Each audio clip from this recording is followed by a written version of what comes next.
So natapos na nga tayo guys sa tutorial kung paano ninyo malalaman yung available dates and location ng DFA. And sa video naman na to, ituturo ko sa inyo kung paano kayo magre-register or mag-schedule ng appointment. Sa inyong mobile or web browser, i-type or i-search nyo lang ang www.passport.gov.ph.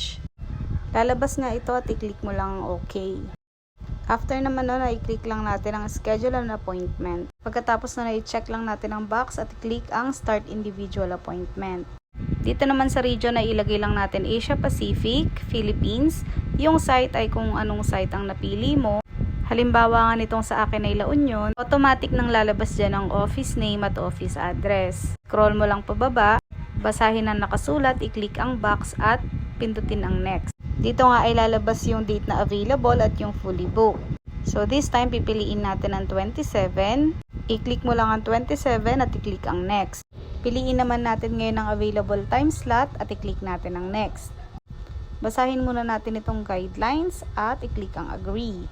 Scroll mo na siya pababa and then i-fill out mo na kung ano yung mga kailangan na details. Kaya ng mobile number, email address, last name, given name, middle name. Pati na rin ang iyong gender. And then ang susunod ay father's information. At dito naman sa may mother's information, ilalagay natin dito yung pangalan sa pagkadalaga ng ating magulang na babae. After nga nating makumpleto lahat ng detalye, i-click natin ang next. Dito naman ay pipiliin natin ang ating application type kung new passport or renewal. Ilagay niyo na din yung emergency contact person ninyo, ang kanyang contact number at i-click ang next. Dito naman ay ilalagay natin ang ating current address, city, province, occupation. Kung wala kayong trabaho ay ilagay nyo na lang ang not applicable. And then i-click ang next. Dito nga sa part na to guys ay pwede nating i-review lahat ng informations na inilagay natin. Make sure lang na ma-double check nyo siya before tayo mag-proceed sa susunod na step. Kapag na-check nyo na siya, i-click nyo lang yung I am not a robot. Click din natin yung box doon sa may I am aware that blah blah blah. And then i-click ang confirm. After nga nyan ay mapupunta na tayo sa processing type. Ang regular ay 12 working days at ang special processing naman ay nasa 1 week lang.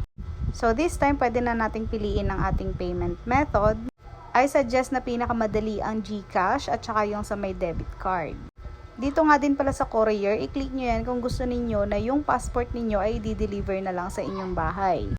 I suggest na ipa-deliver nyo na lang. Mas makakatipid kayo at more convenient kung malayo ang DFA kung saan kayo nagpa-schedule ng passport appointment nyo. Dito nga ilalagay ninyo yung name ng receiver, yung address. I-check nyo lang yung box and then i-click nyo yung pay now. Another payment confirmation ulit.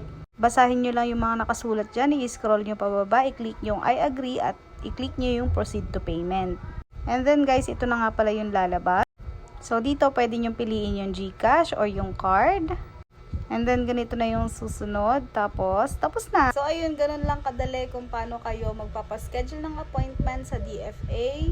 O, diba, ang gulo na ng buhok ko kasi, itong video na to, itong huling video na to, tinitake ko to na after ko nang ma-voice over yung ginawa ko na tutorial video. Sobrang dali lang naman yung gawin, guys. Basta, basahin nyo lang yung mga instruction or yung mga susunod na gagawin ninyo. So, ayun, para makatipid kayo. So, yun lang guys for today's video. And hope you like and share this video kung nakatulong sa inyo. So, yun lang. Bye!